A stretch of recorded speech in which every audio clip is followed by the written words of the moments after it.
আমাদের গাছে 2টা জবা ফুল ফুটেছে।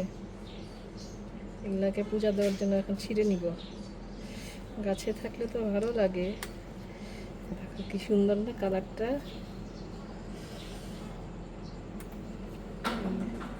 কি সুন্দর। আর এইদিকে দেখো এই যে ফুলগুলো, এগুলো কি নাম ফুলের জানি না। টগর। টগর না, টগর টগর ফুল, এটা টগর ফুল। এই যে অনেক হয়েছে ভেতরে ভেতরে।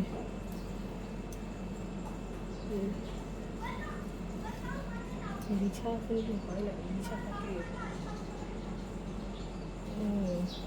কতগুলো ফুল ফুল। এই যে এটা কি জানি, কি ফুল, চন্দন ফুল নাকি কি কি নাম এটা, নাম জানি না। এই যে কত ফুলে আছে, ফুটে আছে।